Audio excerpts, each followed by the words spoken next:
All right, folks, I'm going to show you how we went from this to this.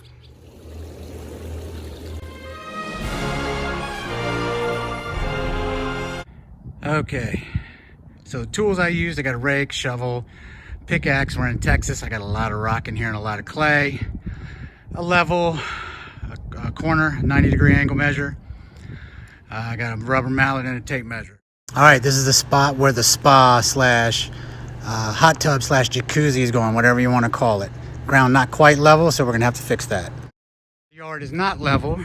The side over here sits up higher, so I had to dig that down lower to make sure that the bottom of the hole is level. But as I'm thinking about it, the bottom of the hole needs to be pretty level, but it doesn't have to be perfect. You can hear my next door neighbor's dog, because what needs to be level is the top of the gravel that's going in there. And I'm gonna try and use repurposed crushed concrete, because I've heard that that's the best thing to use. It doesn't move like pea gravel does.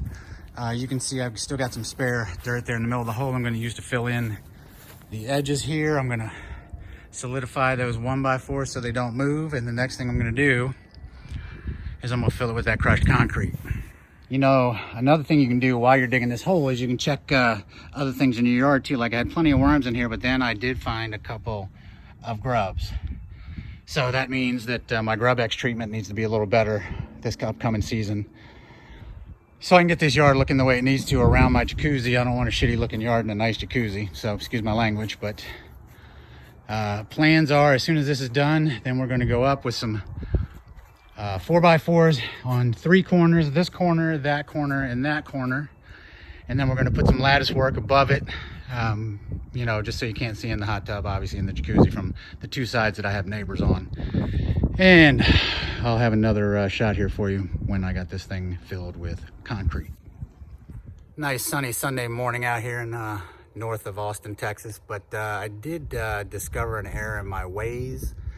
I had in the hole, I had some 1x4 holding the edges up, and I just don't think that's going to be sturdy enough for when I put the gravel in. You can hear the neighbor's dog. So I'm going with some 4x4. See if I can give you a shot here. And I'm actually putting a water seal on it, so you can see there's the hole in the ground, and there's my new 4x4s. And I'm using this brand of water seal. There you go. Hopefully you can see that. And 2 or 3 coats on it. I chose cedar coloring. Everybody wants cedar around their spa. It doesn't have to be actual cedar. This is pressure treated by 4x4, and then I'm also water sealing it. So once I get that in there, I'm gonna measure it off, make sure it's good, and then we're gonna put the landscaping ground cover down to keep the weeds out. We're also gonna put some chicken wire in the bottom of it to kind of let that gravel, when we put it in there, settle in place. And I'm hoping to go over and get the gravel tomorrow, so we'll see what happens.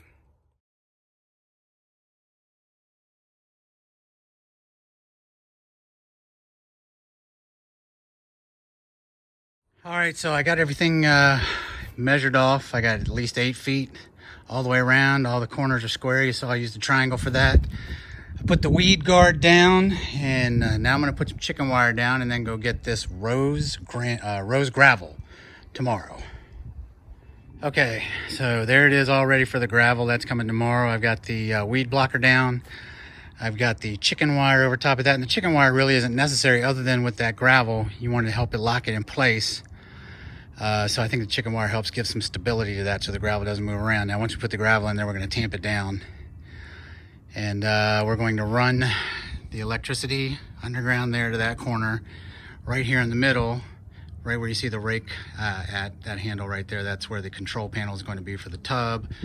So that's where the power is going to go to. So you can see here, there's the shutoff for the power for it. We had this run by an electrician. It goes all the way down the side of the house.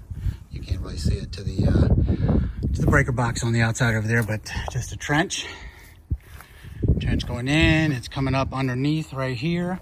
I got all this cable right here, but the actual panel is going to be right here. So that's where the cable's got to run to. That's why we got extra. So we're just a couple hours away from gravel.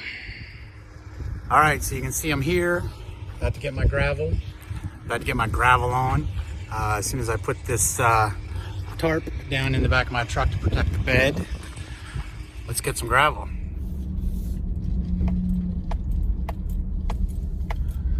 going to get our gravel. It was 3/4. I can't remember how much she said it was. 3/4 of a yard, about 2,000 pounds, and it is roughly $31. Okay, so here's our rose gravel right behind us. And let's see here. Let's see what it looks like.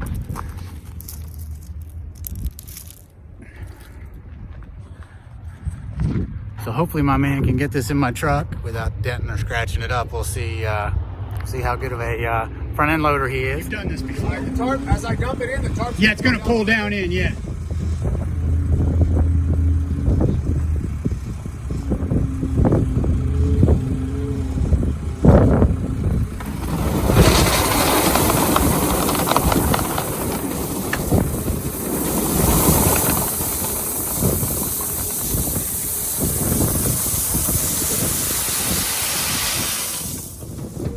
A little bit more. All right, man, appreciate it. There we go. Gravel time.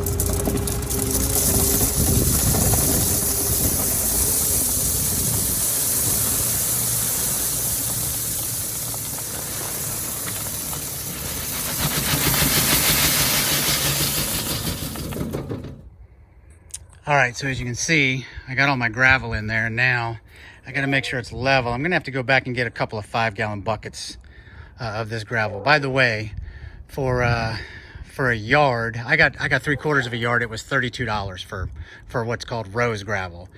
And I'm being told, and everything I've seen is you want to use a gravel that's jagged edge, not rounded, because that way it'll lock against itself once it settles. And so we're gonna go get a couple of 5-gallon buckets here. You can see I got a little gap there underneath, and we're gonna fill this thing in to make sure it's completely level all the way through. Okay, it's a beautiful day out here, and we've been at this since October. You can hear my neighbor's dog. But today is delivery day.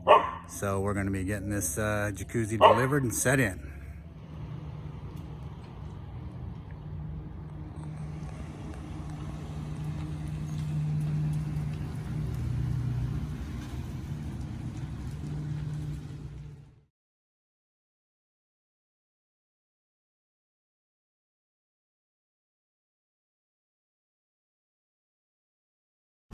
All right, so they're through the miracle of time-lapse camera. You can see them. They came in, they brought it, they started to set it down, and then I had to remind them that I was supposed to be getting the smart deck that went under it. That way, since I didn't have a concrete pad, the smart deck would hold it so it wouldn't void my structural warranty. So these poor guys had to lift it back up and put the smart deck under it, and then I had my electrician come while I was waiting for them to come back with the smart deck and put it down. And my electrician hooked up my power, so I'm all ready to go. This thing sets down. It took about an hour and a half to 2 hours to fill up by hose. So there's my spa behind me. You can see it. It's sitting there. I'm letting it heat up. I had to put all the chemical in it just to shock it and get the pH right, and that anti-slime stuff. So if anybody gets in it with suntan lotion on or conditioner in their hair or something like that, it'll keep the slime from building up on it. But it's there, it's in, it's filled up, and we are just waiting on the temperature to get up to 100.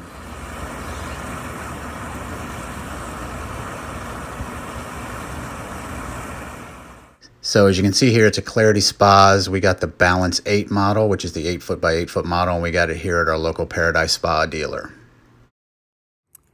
That's pretty much it. I hope you enjoyed this. If you did, if you could give it a thumbs up. I hope it helped you in some way, shape, or form. If you're looking to get a jacuzzi or a spa put in, I'm going to tell you the gravel base was the way to go, because an 8x8, 4-inch deep, well, actually they wouldn't even do 4 inch. They wanted to do 6 inches deep so that it would stand up over top of the ground level.